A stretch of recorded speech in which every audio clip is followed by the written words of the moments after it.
Welcome to Talmudic Treasures. Today we're learning Yevamot page 101, which introduces a new chapter which primarily discusses the laws of Chalitzah.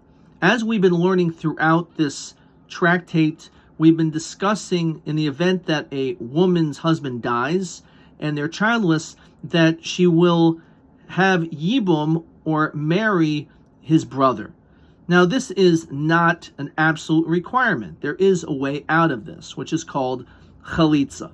So this chapter discusses this ceremony which releases her to be able to no longer have to marry this man, but afterwards she can go and marry whomever she sees fit. Now, there are many details exactly how this is done. The process will be discussed in future pages. There is this notion of having a shoe, which is taken off.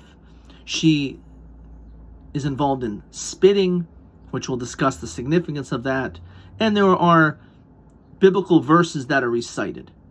But what I'd like to focus on is how many judges need to be present for this ritual to take place.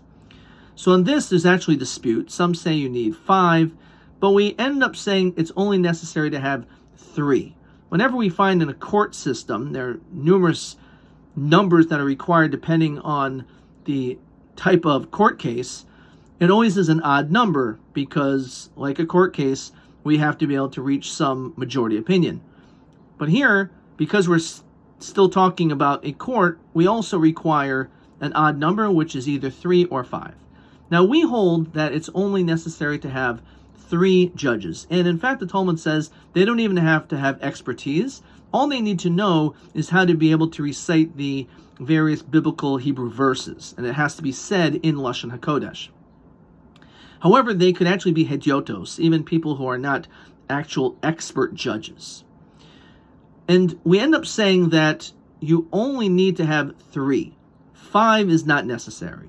But for some reason, we find at the end of this page that when it came to these great scholars, such as Rav Papa, Rav Huna, Bered Rav Yeshua, when they did this, when they did Chalitzah, they made sure to gather 5 people. And the question is, why? You only need 3. So on this, the Talmud says, it's lefarsume milsa, in order to publicize this ceremony. If there's 3, maybe the word's not going to get out so much. 5, on the other hand, there's more people to spread the news. What exactly is the purpose of spreading the news about this woman? So in this, Rashi explains that it has two purposes. First of all, we know that a Kohen is not allowed to marry a divorced woman. For that matter, a Kohen is not allowed to marry a woman in which Chalitzah was performed. And therefore, it should be known that this woman is not someone who is able to ever marry a Kohen. On the other hand, Rashi says a more complementary reason. It's in order that everyone should know that she is no longer locked into this situation, but rather now she is free to be able to marry whomever she wishes. And therefore, because of this, it is something which is publicized.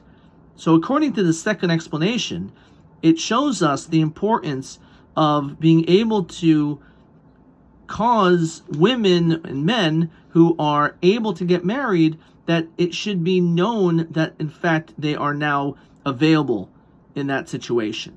And therefore, because of that, we require, in this situation, even though normally only 3, but still we want it to be known, and therefore we require 5.